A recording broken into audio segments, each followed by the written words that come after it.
Hey listeners, turn invisible and get that kid, but not in a weird way, because today we're discussing Rick and Morty Season 4, Episode 10. What was it? Mort Wars, Rickturn of the Jerri? Star Mort, Rickturn of the Jerri. You were close. You were close, to your credit. Star Mort, Rickturn of the Jerri. To their credit, they at least referenced Star Wars a couple times in this episode, so... There was a straight-up Death Star. That was a pretty big plot point. So, first off, Toby, I have a pretty big bone to pick with you. Wow, what's that? You did not wish me or my wife a happy one-year anniversary. I have been, not kidding, married to Tyler for a year now, and you didn't say anything. Also, you didn't get him a wedding present. Yeah. Wait, this is how you fucking tell me? Yep. Where the fuck did you get married? In like a fucking Las Vegas strip club? I mean, basically, it was the Texas courthouse. First of all, how are you the first of this group of people to get married? Second of all, what in the fuck? And Brandon knew this whole time? He told me a little while ago, as long as I wouldn't tell you. Yeah, pretty much. Let's introduce our lovely hosts. I'm Brandon. I'm Joe. I'm Toby. And yes, we're all surprised that Joseph is the first one of this group to get married. I'm gonna send you a bag of shit in the mail. What the fuck? That's fair. Also, if it helps, it wasn't like I deliberately didn't invite you. It was literally me, Tyler, and the lady behind the desk. What? Anyway. What? This week we are discussing... No, you tell me on this fucking podcast. Yep. I've been friends with this fucker a literal decade. Actually longer, like 15 years. What the fuck? Holy shit, it has been 15 years, hasn't it? Joseph, how are you going to feel if this doesn't get us a ratings bump? Because it probably won't. I mean, then I'll have to divorce her. Really. Like, that's the only reason I did it, so... A year ago. For this episode, tonight. What in the fuck? So, Rick and Morty. Yes, Rick and Morty. So, basically... Okay, how long have you been fucking planning to break the news on this fucking podcast? When I heard that the season was coming back, I did the math a little off, but it's close enough. I assumed that Rick and Morty would take a week break and then come back with the other, like, it would be like 3 episodes and a break and then 2 episodes. That's not what they did, so it didn't quite make it to the full year. But since I heard that they were coming out around now with that, I'm like, it would be funny to have this on recording. You did the math. Yeah, I did math. All right, let's get down to this episode. So this episode was fucking great. I am glad to be back, just in time for the finale. For context, folks, he's not being sarcastic like he was with the train episode. Oh yeah, no, this is for real. Like, I am seriously enthusiastic as fuck about this episode. I am pumped. I watched this episode literally 20, 30 minutes ago. I was not super excited because I was like, we're gonna watch another episode that like just doesn't feel like the show that I love. And I was completely wrong. They fucking knocked it out of the park with this. Fuck yeah. This and the first episode of the season, easily the best episode. I completely agree, which brings me to my main point. Why the fuck wasn't the rest of the season as good as this? Okay, no, this is not the time for that. I would say that's like getting like a really, really nice present on your birthday and being like, well, why the fuck didn't you get me something nice the other 364 days? No, it's not. No, I agree that this season... That is not a good comparison at all. I agree that this season has not been great, but we just got a fucking golden present. Let's discuss it, because this was great and they deserve a fuck ton of praise for this. Yes, great, they didn't shit the bed, but, well, yes. Shitting the bed isn't better than not shitting the bed. You're right. This was an amazing episode. This just brings up a lot of questions for me about the season as a whole, which we can talk about after we discuss this episode. Fair. So, I really enjoyed it. So we got Clone Beth and Clone Beth. This episode has it all. It has everything we have come to love about this show. It had fucking hilarious jokes in it. I was laughing audibly by myself, probably like once a minute for the whole thing. I was writing down the jokes I liked so we could discuss it, and then I'm like, no, there's too many. It would be weird to just list off the jokes. There's a lot. Yeah, this episode was very funny. It had really interesting science fiction. It had some cool little, like, the scene where Rick opens a bunch of tiny portals in his ship, and they open in the enemy's ships, and, like, he shoots all of them in the head through the portals. That kind of detail, I think, and that, like, little science fiction tidbit bit is something that we've been missing from this season. It was weird that all the ships exploded after he shot them in the head. Though they all crashed into each other, I think. Oh, did they? Okay. Yeah. I'll be honest, the first time that scene happened, I was looking at my phone. So then the second watch, we're like, when the fuck did this happen? You fool! There's something else that this episode had, which we've been missing a lot from a lot of these episodes, which was Rick has a moment with Beth where she says the such and such are trying to take over the galaxy, and he says everybody's trying to take over the galaxy. The goal is to not piss off whoever does take off the galaxy so enough that they let you live. It actually had a Rickism philosophy. Yes. I think his phrasing was more, so they leave you alone. Yeah, Yes. exactly. Beth is fighting the good fight. She is doing everything she can to stop a presumably dictatorship. We don't really know much about the government from fucking up the galaxy and taking slaves and all that. Rick is saying in the end, there's just going to be another one, and that the best she can do is try and get along with them. I know which I believe. I think I know which we all believe, but I'm going to ask anyway. Who do you think is right? I probably lean more towards Beth's side. Which Beth? Good point. Star Killer Beth. I kind of lean more towards her side for a couple reasons, but mostly because if it's a choice between that and Rick's philosophy of nothing accomplishes anything, so why try anything, is inherently flawed and is the words of somebody who has given up. Yep. Yeah, I mean, Rick's whole shtick is that he doesn't want to deal with anything. He just wants to be left alone to go on adventures with Morty and... I think it's indicative of the fact that he spent his whole young life fighting, and now he's an old man and just wants to be done with that shit, which I can understand. I am 100% on Beth's side, and I think partway through the episode, like, they take the two Beths, and then Rick's like, no, I'm the one you want. I'm the smartest man in the universe. You want me. And Tamer's like, no, we don't. You're not doing anything. I know enough to know that if we leave you alone, you won't do shit. And I think that got to him. And I wonder if that's going to spur him into action. That is a good point. You could see the way they arranged that scene. You could just see him getting, like, really pissed off that they weren't after him. Yeah. I'm a little confused, Joseph. Are you saying, like, spurring him into action for season 5 or just in this episode? For season 5 or future seasons. I don't think it's going to change him that much. But you know what? We end the episode with both Beths straight up hating him. It's gone from, like, well, we respect you less, you know, we care more about the kids and that, to, I think both Beths hate him. Yeah, basically.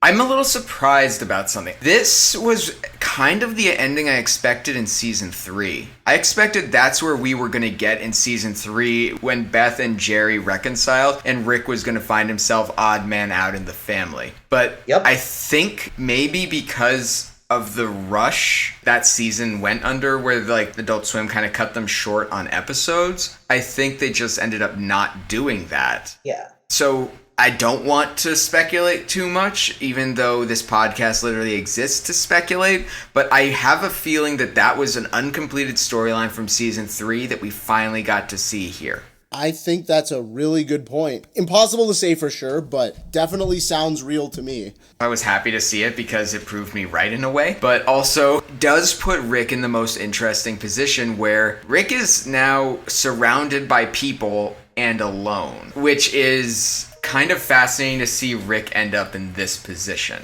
Yeah. Beth and Jerri are definitely against him. Summer and Morty, I would say it's like he's a cool guy to hang around with. He's fun, but they also both acknowledge that he's a shitty person. I'm basing this sort of on the Vat of Acid episode, but it feels a little like Morty is outgrowing Rick. That's a good way to put it. Another part of this, like going in a meta context, I think that the writers are making a deliberate push against people who were like, well, I'm the Rick of my friend group, and people wanting to emulate Rick. I'm the Rick of my friend group. Wow, that's... Yeah, that is a thing people say and think it's a badge of honor. Wubba lubba dub dub. That's fucking douchey even for Rick and Morty fans. With all due respect to Rick and Morty fans, to think that you should emulate Rick, it's like being like, that Walter White had some good points. Like, no.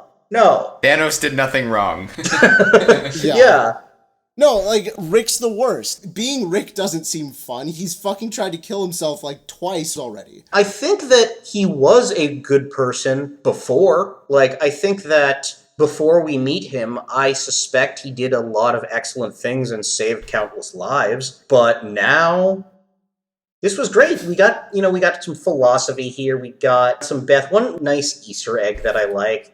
I don't know if it was an Easter egg exactly, but Badass Beth's coat has like a horse on the back of it. It looked closer to like a knight that you'd see on a chessboard, but it was a horse, like a horse's head. That's a nice touch. I didn't notice that. But I do love the Beths at each other's throats and then joining forces in the end to kick Rick's ass. One thing that they kind of glossed over is like Rick's organs were fucking spilling out of his body. Yeah, that's a big question that I had because I was like, okay, even for Rick, that was being pummeled. Yeah.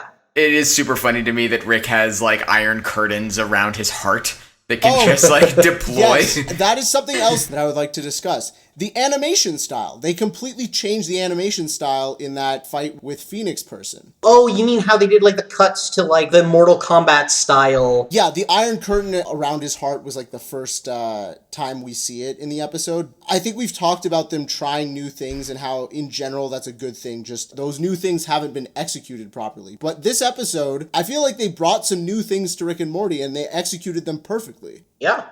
Also, with the guts out of his body thing, there was a moment I really liked when he drinks and then you see it spill out of his stomach a second later. Mm-hmm. Wow, I didn't notice that. That's awesome. It's super gross, but it's really funny. That was great. Also, the fact that we really actually saw Rick get his ass kicked. I don't think we've ever seen the most that I can think of really of Rick getting like absolutely annihilated have been like he gets stabbed or shot once. There is the core battery episode. Zeep and Rick kicked each other's asses. He was not grievously wounded, but they were both fucked up after that. Class dismissed. Oh, jeez. No, he literally just says, Jesus. Jeez, I made that guy kill himself, only in a literal sense. We got a lot of the overall, like, threads of the larger story in this episode. We got Tammy, we got Phoenix Person, we got the bug, like, government back. We got a lot in this episode. I mean, I'm still processing all of it, and I watched it last night and again today. That's another thing that they did. They actually did justice to the overall arc of the story. Which feels like a complete rollback of, like, the absolute fuck you of the Story Train episode. Which is like, you're not gonna have all this stuff. Screw you and the other fans. Like, more than one of these episodes this season didn't feel like canon. It kind of felt like, oh, this is a side thing. And obviously, every episode is not gonna have some direct connection to the overarching story, but usually there are little Easter eggs or there's something that tethers it to the universe where they reference something that happened before. That kind of all went out the window this season, and then they jam-packed it into this episode, which honestly was great. I love this episode. I think we're all in agreement over that. Oh, yeah. The rest of the season, and this isn't to insult Solar Opposites, I just mean this in that it felt like we were watching a different show. We might as well have just been watching Solar Opposites. Like, you know, it felt like the characters were not themselves. It felt like, you know, you could have replaced Rick and Morty with Tommy and Chucky. Oh, yes. I wasn't even going to Rugrats. I was going with Tommy, like the guy played by Thomas Middleditch, and I was also going to go with King Jellybean. Do I get to have that? Is my reality like a side of fries you're willing to slide my way? Oh my god. Oh god, I love Thomas Middleditch. You are very right. For the rest of the season, it felt like Flights of Fancy with the characters, which now that we're talking about the overall season, this is the one thing about this episode that I find frustrating. I love the humor, I love the story, I love the character development of this most recent episode, and the thing that makes me frustrated about that is the fact that I feel like that means that for the rest of this half season, they were just like, well, we have to produce episodes of some kind, throw shit at the wall and see what sticks. Let's just kind of throw darts at, like, concepts, and then we'll figure that out, as opposed to stuff we can track throughout. It's true. I wanted preparation in the character dynamics for this. Star Killer Beth, I'm just going to start calling her that now, comes back to Earth and says, I'm back with Jerri? Okay, that's great. Let's see Beth and Jerri get super close in an episode this season and have to solve stuff together like we saw like way back when they did like the group therapy stuff. Prepare us for the final episode that we're going to see. Like, give us, like, storylines we can follow so that when this hits, which it definitely was a hit, this episode, but make it a hit in the context of this season. What you just did is you gave me a mental image of Starkiller Beth watching the rest of the episodes of this half season and being like, this is what you guys have been doing without me? What the fuck? What is this shit? Yeah, exactly. What's this stupid train episode? Fuck galactic independence. I need to go back to Earth and save this fucking show. I'm going to the writer's room. Also, yeah, let's just agree Starkiller Beth is fucking awesome. I love her. But here's the thing. Regular Beth is just as bad. Like, she's not actively putting herself in situations where she can be badass, but she is just as badass. Like, you know, we saw her wrecking the shit of the Federation people. That's what she's capable of. We talk about individual storylines? Now that we are talking about this? Yeah. I love that Dr. Wong came back. Yep, that was good. The Jerri puppet thing, like, no, Jerri, that's just fucking crazy. I don't think that's an appropriate term to use during the... No, you're insane. Please stop. It's creepy. I love... Yeah, that was great. I love that, Tammy, this is where my family has therapy. Oh, so you think this is a sacred space? No, it means I've spent a lot of time jerry-rigging it with a bunch of traps. I think we've made a major breakthrough today. You've given me a lot to think about. Flamethrower. And his plan, what that means is his plan was to incinerate Dr. Wong. Yeah, What the fuck? Yeah, that was like a very subtle... I would not call it subtle, but yes. Well, also, I loved after she was like, I think we should talk about that.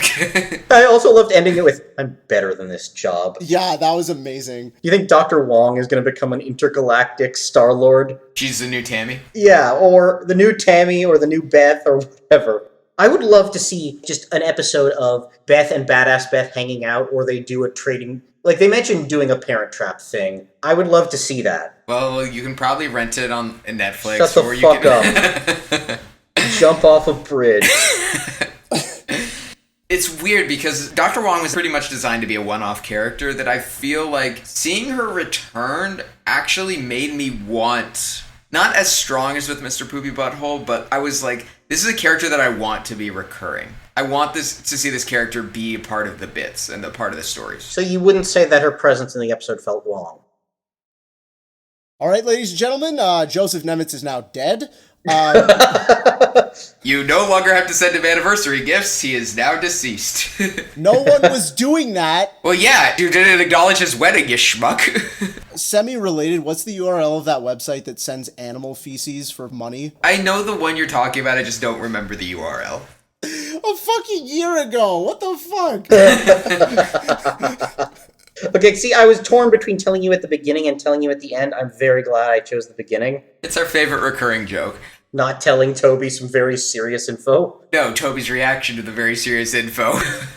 The best part about this is equal parts like him fucking with Toby and he doesn't remember to tell. Yes, I don't remember to tell. In this case, I most certainly did. I was like, I should probably tell them, and then I didn't. Or rather, I should probably tell Brandon, and then I didn't. I figured I'd wait to tell you. I can't even remember the context under which you told me, but I still remember it involved, and also you can't tell Toby, and I was like, okay, cool. There was no fight, there was no hesitation. Yeah, of course not. If you told me Brandon was initially like, oh, I have some reservations about that, fucking bullshit. You would lose all respect for him as a human being. I mean, one, I wouldn't believe it, and then if there was a recording, yes, I would lose all respect. Morty and Summer storyline. I feel like all three of us, after this season, saw the promo involving that invisibility belt and had very low expectations for that storyline. Toby? I was spacing out. You're going to have to repeat that. God damn it! Did you have high expectations for that storyline that we saw in the promo involving the invisibility belt? I don't even think I saw that promo, to be honest. My expectations were very, very low. I was like, it's going to be some invisibility shenanigans. That happens in a shitload of sci-fi shows. I mean, it basically was. There wasn't anything particularly special about it, except that it was actually really funny. Some are saying, are you going to go to the girls' locker room? Should I bring a poncho? Such a gross joke. Such a fucking gross joke. Morty, look at your little balls. I felt like that storyline definitely played into the overall story a lot better than I was expecting, and it did bring this season to a good conclusion. but I was absolutely surprised by how well that storyline worked. Yeah, no, like they made it funny. Also, it's very small, but if you look in the background, when Morty takes the belt and runs away, and then Summer goes to leave, and there's a dude right there. He's like, "What the fuck are you doing in my house?" If you look just to the side of him, you'll see he has like a family picture up of him and his kid, neither of whom are smiling, and a drunk guy in his underwear behind them. What? Yeah, like a drunk old man. How do you notice this shit? How do you, like, miss key plot points in the episode and then notice shit like that? Also, how do you forget to tell Toby that you're married and you notice this shit? Yo, what the fuck? It is deliberate. It's been a little while since we've done this segment, partially because of the humor of the last half season. Let's not rehash old shit. Favorite joke of the episode? Let me see, because I have a list. Yeah, I literally don't have one. Honestly, just read the list and we'll... Alright, sure. I think my favorite was, it was a very small thing at the beginning. Rick was like, "I love to go to therapy, but oh no, I'm disintegrating." And Jerry's reaction is, "That's it? We did it?" There was, "Get him, but not in a weird way." Jerry, don't bring puppets to therapy. But that's what they do on TV. TV also gives British people prizes for baking. Okay, there was a joke off of that one that I loved where Jerry storms in using Tammy's corpse as a puppet. Yeah. Yep. And then because of what he does, they kill Bird Person. Phoenix Person. Phoenix Person. It's PP now. PP. Also, I did giggle at the name because I'm an adult. Yeah, I was watching him like, this isn't funny to me, but I know who it'll be funny for. No, I mean, okay, look, yesterday Tyler said the word duty in like a serious context, and I started laughing. Of course you did. Going off the back of the puppets joke in therapy with Jerry, when he comes in with Tammy's corpse, using it as a puppet when he's invisible, and then because of his actions, they kill Phoenix Person. And Beth just says, "Oh wow, puppets turned out to be useful. It looks like Jerry had the best arc of all of us." That was great. The beauty of that joke is that it paid off the random puppet joke that they made earlier, which could have just led to nothing. And I think a lot of moments in this previous season have led to nothing. But that one paid off very nicely. And not that it leading to nothing would have been a bad thing, because the puppet joke was still funny. You don't have to pay off every single thing, but it's nice when you do. That was a great setup and payoff. I think one joke that made me laugh a lot was when Phoenix Person said, "It amazes me that your family somehow..." I can't even remember the phrasing of the your joke. Your family is so judgmental and still sucks so much, or something like that. Yeah, it amazes me that this family can be so judgmental yet sucks so much. That I found really funny. It reminded me of the joke from Guardians 2 where the Celestials saying, "We're about to be the only two preachers left alive in the universe, so stop pissing me off." Okay, what was the other joke I was going to mention? Oh yeah, Tammy is hitting Beth, and Jerry's like, "Hey," and then like one of the guards hits him. He's like, "What? All I said is hey. It's not like I can do anything else." And then later, when they're in the ship, I don't remember exactly what it was. Beth and Rick were arguing over the clone thing, and she said something like, "Hey, Jerry, defend me here." He's like, "Hey." That is a good callback. We talked about this a little bit earlier, but I'm curious what you guys are expecting, assuming a season 5 and therefore a season 5 arc. What are we expecting the dynamics to be like going forward? I thought I knew before I watched this episode, and now I have no fucking clue because they've returned to form, plus they added some new things, so I have no fucking idea. I'll be dead honest. I don't want this to be the case, but I'm afraid it'll be the case, that the new way that they'll go about it is similar to what happened this season, which is a whole lot of nothing, and then a great episode, and then a whole lot of nothing again. What, like bookends with great episodes and a whole lot of Yes. Don't get me wrong, the great episodes are great. The not great episodes are not great. I mean, I was still happy to watch a few of the episodes from this. Not all of them, though. I think they got steadily better from 6 to 10. Actually, yeah. Yes, sort of. I have a guess about what's going to happen in the arc from the next season. I think that progressively over the course of the next season, we're going to see the divide between Rick and Morty grow until in the end of the season, Rick is going to threaten to leave and Morty's going to tell him to go. That's kind of what I expected to happen this season in season 4, but season 4 basically ended where I expected season 3 was trying to end. So that's kind of what I expect is going to happen in season 5, should it follow a season arc, is that we're going to see the divide between them grow.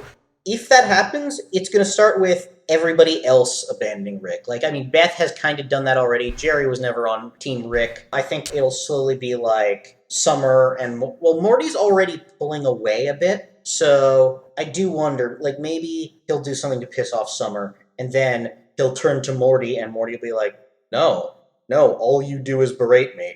We're done. I am excited to see a Summer and Rick adventure, though. That would be a great episode. Yeah, we don't get those very often. We've gotten a couple before, I think. We got one with the Gazorpazorp story in season 1. Yeah, well, we got one with Gazorpazorp, but I'm curious where they're going to take it, but that's just my guess. Also, interesting piece of information about this episode, since we've been kind of analyzing who's been writing the episodes and kind of like trying to figure out and divine from the tea leaves what that means. It was written by Jeff Loveness. No, this was written by somebody who'd never written an episode of TV before. Really? Her name is Anne Lane. She's formerly of like UCB and Groundlings, and I believe this is her first ever written by episode credit in a TV show. She's been a staff writer on Rick and Morty this season, but like this I think is the first like episode by her. Oh, you don't say. Of any TV show. And that's kind of amazing to me because this was great. Yeah. Yeah, she killed it. Wow. Yeah. Good for her. I'm excited to see what she does next. She clearly has the fundamentals down. She's got the storytelling gene, like, right there. It's just surprising to me that, like, somebody like Loveness came in with so much more TV writing experience. I was very surprised how hit or miss his episodes were for me. Her, never written TV before, fantastic. Yeah, good for her. Oh, also, Summer's comment about Hansel and Gretel fucking was nice. Oh, and then here's the last one. It was at the beginning. Starkiller Beth she was with the doctor, and the doctor was like, yeah, man, that must be a crushing feeling of despair. Hey, I have something for that. Do you want these? They're non-addictive. Oh, who am I kidding? They are addictive. I'm a terrible doctor. I have something for that, too. Pulls out I'm pretty sure it was the exact same pill bottle, takes some of the pills. He's like, yeah, I'm a great doctor. That joke was amazing. That shit made me laugh very hard. So, news on Season 5. Roiland has said in an interview that most of the episodes are written. For Season 5, they don't have a premiere date. They haven't started animating as far as we can tell. And it doesn't look like they're going to divide it into 2 halves like they did this time. Well, I don't think they planned on that last time, but that's good. Good to hear. Chris Parnell has said that he thinks there's going to be less of a wait between seasons. Again, I hope you'll forgive the skepticism, but, I guess in the past they have openly admitted, yeah, it's going to be 9 years before we get the next one. And more news, we know that Jeff Loveness is leaving the show. He wrote 5 episodes total, including the first episode of Season 5. We know that much. He's posted a picture of like the cover pages of all the scripts that he wrote. So it includes episode 501, and we know that he's leaving to go do Ant-Man and whatever else comes. I'll be very curious because they have had some new talent this time. I'm curious to see how much they let new voices keep speaking, as opposed to keeping the cycle of writers coming in and out. Because I think that'll tell us like the directions they're going in a lot. Do we have anything else to talk about? Or is this it? Well, I don't know if you know this, but Joseph's married. I do now, thank you. Oh, I don't know. I don't know who knows and who doesn't at this point. He's been telling so many other people. Thank you for listening to the Daily Squanch, our non-daily Rick and Morty podcast. We can be found on Spotify, Pornhub. Those are the only 2 places. Those are the only places that would take us. Also Apple Podcasts and SoundCloud and Stitcher. And YouTube. Also Google Play Podcasts. Oh, and you can also find us on How Are You Married? What the fuck? Thanks so much for tuning in for the season with us, and we look forward to being back with you for Season 5. Yeah, probably in 2 years, so... Thank you, listeners. I love you all except for you. You know who you are. You can find us back here in 2 years when Rick and Morty starts again. I'll be living in the Socialist Republic of California. I'll be living in the fascist dictatorship of Texas. I will probably be dead.